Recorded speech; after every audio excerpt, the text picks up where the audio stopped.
Why, hello there, ladies and gentlemen. It is I, the Corporal, bringing you a magic hour. It's been a while since I've done a magic hour. So I'm going to review Bronco Billy. So I know you guys want to watch me talk about Nerf guns and all that stuff, but the fact of the matter is I've got like only 10 Nerf guns left. So if you guys want a Nerf gun video, they're going to they're going to end up stopping.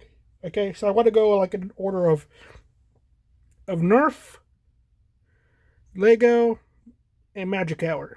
Okay? And since I already used the Nerf video for reviewing these things, we're going to have a Magic Hour. Okay. By the book, David Cassie's Crossroads at authorhouse.com. So, Bronco Billy, I got it in a 3-pack. And it's a hard movie to describe. And the best way I can describe it is that it's it's you get these in Mexico where you get like it's like a novella, like there's it's like a little drama, but it's weird because it kind of comes off. This movie comes off like as a romantic comedy, but there's not a lot of comedy in it. But there is like romance in it, and it is more like a drama in that there's a couple of characters in there, and some of the movie is about the characters and all that. And the theme of the movie is you could be whatever you want. That's the theme of the movie, but there's another theme in this that makes it like this movie, this DVD set could have been better if it had Outlaw Josie Wales, Unforgiven, and Bronco Billy. And it would have made like a good trilogy and all that. Because the movies are like they're not about the death of they kind of are about the death of the West in the sense that Outlaw Josie Wales takes place right after the Civil War. So, and Unforgiven takes place right before the 1900s. It doesn't make sense year-wise, but Unforgiven, you know what I mean. It's supposed to be the death of the West. Now, all the Wild West characters are old men, and they're legends, people writing books about them and all that. And then you have Bronco Billy, which is a movie about a guy who wants to essentially keep the Wild West alive through a rodeo show and all that by acting like he's a cowboy, like an actual cowboy from the Wild West and all that, and just the stuff and it's really just the things he has to go through in his traveling rodeo show and all that, and he picks up a woman and stuff happens. I'm not going to get into spoilers at the moment, okay? So it would have been a perfect trilogy because it's like you have essentially the beginning of the Wild West, the death of the Wild West, and the legacy of the Wild West. And I would probably watch all those movies. I think I did a review on Unforgiven. I forgot if I did. If not, I'm going to do a review on all three of those movies, but in backward order. So Unforgiven would be next. And in Bronco Billy, it actually stars Clint Eastwood and his wife at the time. Or I think they were married at the time. I'm not sure. They got divorced later on, but you know her from Death Wish 4. You know her from Outlaw Josie Wales. She's also like his love interest in that movie and all that. And every single movie she's in with Clint Eastwood, there's a very Josie Wales and in not Death Wish, Dirty Harry 4, the fourth Dirty Harry. And there's a graphic scene involving her, and it's like, why Eastwood? Why? Why do you do that? It's like in her contract or something, but whatever. So, anyway, and I would kind of rate this movie as like because this one's the only one that's not rated out of the movies. So I would say it's like a PG-13. And again, it reminds me of those novellas I used to watch with my parents. Just like a girl falls for a guy, but the guy's like a cowboy and all that stuff. And I'm pretty sure there is like a novella that's essentially a knockoff of this movie, where he's just a cowboy and he's going to say, no, I'm not about the marrying life and all that stuff, or your dad hates me or something like that. That's what it reminds me of, and I'm pretty sure I saw a Mexican version of that. And watching it, the movie feels cheap. It feels like watching an episode of Columbo. And again, that's where I got like that whole like feeling I'm watching a novella, because of the cheap feeling. It didn't feel like a cheap Western. It felt more like a cheap made-for-TV movie and all that. And it really is about Clint Eastwood and a group of other characters, one of them played by Scatman Crothers, but they travel across the country, and they pick up a woman, and you learn about the people who are in this rodeo show along the way, and you learn about Bronco Billy, who essentially is a living cowboy. He's kind of like the Lone Ranger back when the show got canceled. When Lone Ranger got canceled, the actor playing the Lone Ranger liked the role so much he kept playing the Lone Ranger. He got typecast too, so everybody knows that's the Lone Ranger. So if he went on another movie, they're like, hey, it's the Lone Ranger. Nowadays, it's like you go watch a movie, it is like, hey, it's Iron Man. And all that. Perfectly fine. They could be in that movie, and it's like, hey, I'm going to go watch Iron Man be a freaking monster in this other movie. And all that. And it wouldn't bother you. You know it's the actor playing Iron Man. Back in the day, it was terrible. We're like, oh, Bela Lugosi, Dracula. He got typecast, so everybody saw him as Dracula, and so all he could do is play Dracula because nobody could take him seriously. Same thing with Adam West. Nowadays, like, Adam West is Batman, but you can watch Adam West in Family Guy, and he's like, hey, that's the guy who played Batman, but you see Adam West, the character now. And all that stuff. So, and that's what it feels like to me. It feels like there's this guy who's just playing the part of a cowboy, and everybody sees him like as the part. They don't see him as the person underneath it. And everybody calls him Bronco Billy. He talks about going to shootouts with outlaws or kids and all that stuff. And a cop thinks that Bronco Billy really is like the fastest gun in the West and all that. They all treat him like he's an actual cowboy. And kids, adults, there's an old man, he's like, hey, can you show me how to do the shooting trick and all that? And he acts like a kid. And anything. And I feel like the role, it would have been better if they had an older actor, like if it was old man Clint Eastwood from Unforgiven playing Bronco Billy. The movie would probably have made a lot more sense. Because this is a guy who's like younger than these older people, and the older people treat him like he's a guy they saw on TV.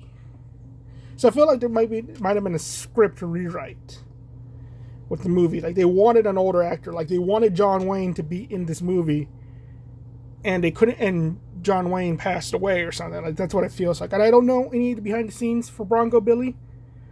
If I do learn stuff, I might make an extra video about it and all that. But that's what it feels like, this movie to me. Like this character actor that everybody adores as this person, and you just learn about who he is through this movie.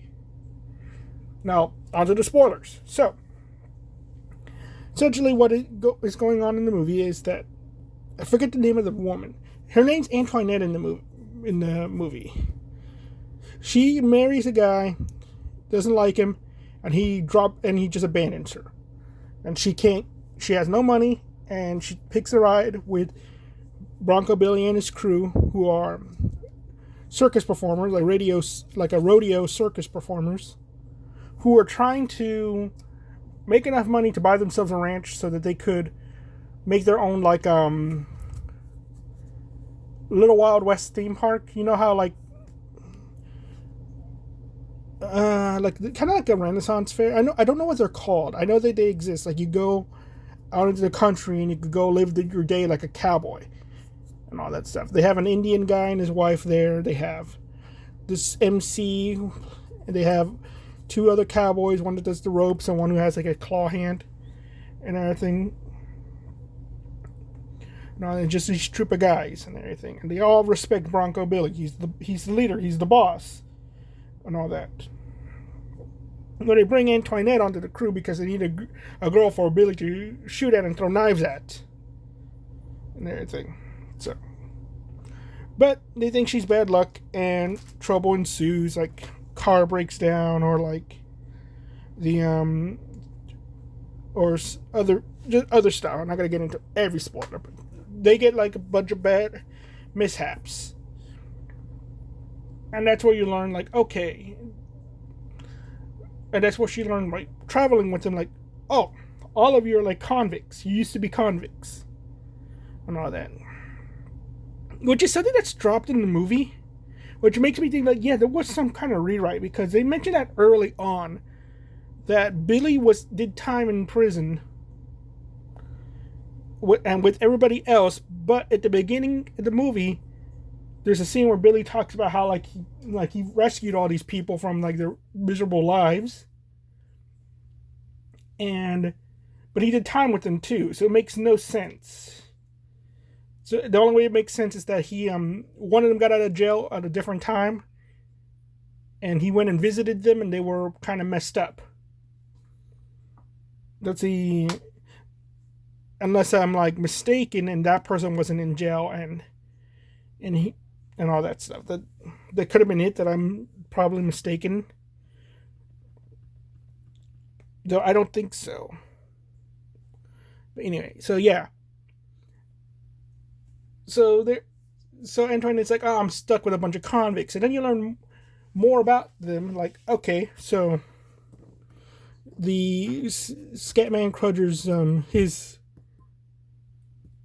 his character's name Doc used to be a doctor. So you learn little things about that. You learn that the Indian guy, he's a writer and all that stuff, but he's an actual Indian and everything. You learn that the lasso guy is a draft dodger.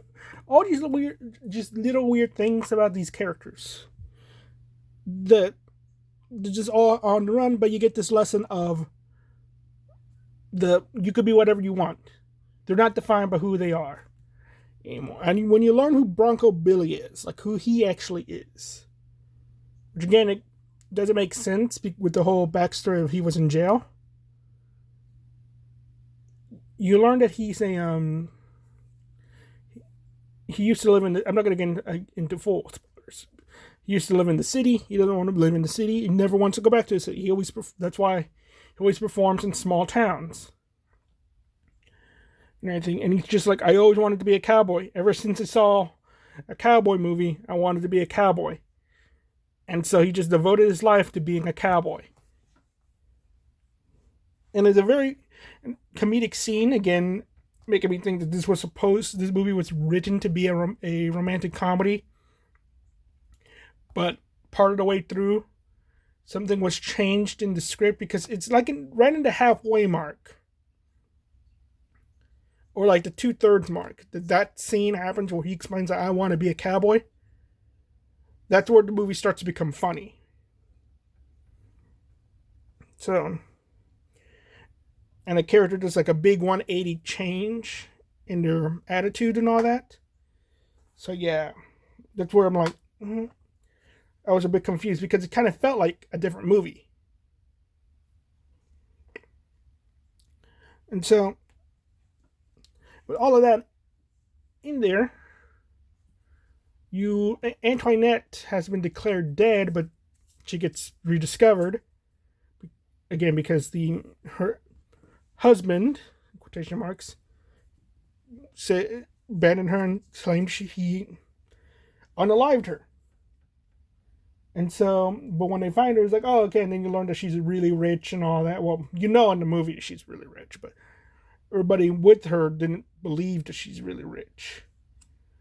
and all that, and they just go and do their show at this other place, and Trinet goes and shows up and decides to stay with them and all that. And again, I'm not getting into big details as to the whole thing, but it leads to an ending where it's like, oh, it actually goes all the way through. It goes full circle. Once you realize like where they're performing and all that, and you see like, oh, it's a happy ending. Everything worked out in the end. Biggest crowd ever, and all that, and the location where they're performing, it makes sense. Like if where the story's more like, it's not just about like who you can be. You can be whatever you want. It's not about just like trying to keep the Wild West alive. No, it's also about like confronting your fears, because Billy confronted his biggest fear with this, and I was like, wow, that was actually that I was not expecting that, and that's why don't want to say it. You can probably guess what it is, but that's why I'm not saying it and all that. And it was actually a pretty nice ending. It wrapped up everything, and like, and I did feel like if there was a follow up, they will have their ranch. So,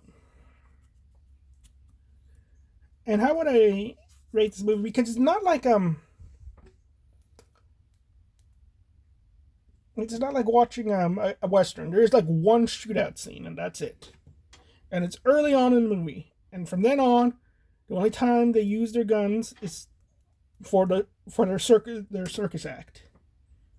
And there was a scene that seemed like it was setting up a shootout, like an actual old school Wild West duel, and it didn't. And that's what bothered me. Like, again, it feels like a scene was missing. And so, I'm like, how would I rate this movie? All that. Because it feels incomplete. It feels like it was like rewritten part of the way through. It feels like the actor's wrong in the scene, in this movie. But it feels a lot like... It also feels cheap. It feels like an episode of Columbo. So I would say this is a very like 6 out of 10 in all respects. Because I don't want to say it's bad. Again, it's like it very much feels like something you would have on in the background when you're doing something. But it's like, yeah, it's not how do I? It's because I'm used to movies like this. I'm used to movies where it's just like stuff is happening. It does move on. It does move the plot and everything, but it's like it's just daily life stuff.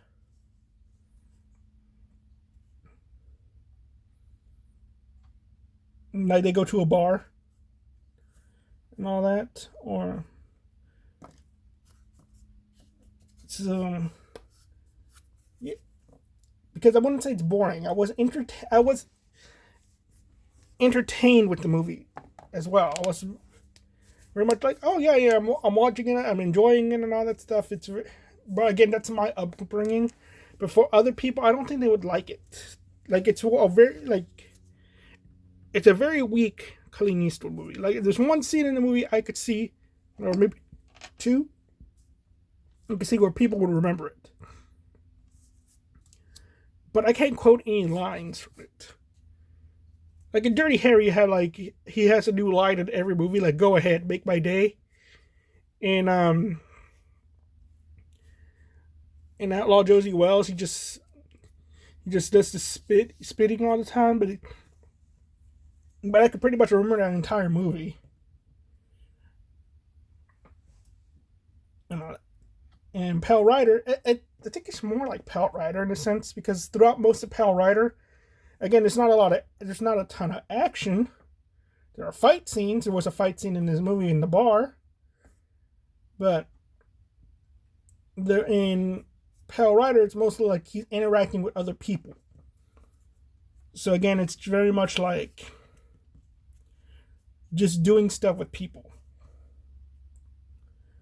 Like, I think there were like three different like scenes where it's just him. They're driving on the road to their next gig, and he's just talking to a person about what's going on. So it's it's like I don't know what to make of that, really. Because I don't even know if this movie has conflict. I guess it does have conflict in the sense that Antoinette is trying to get home or something. But so it's just a very odd movie that it would go great in a trilogy of Eastwood movies. But it's not it. But it's like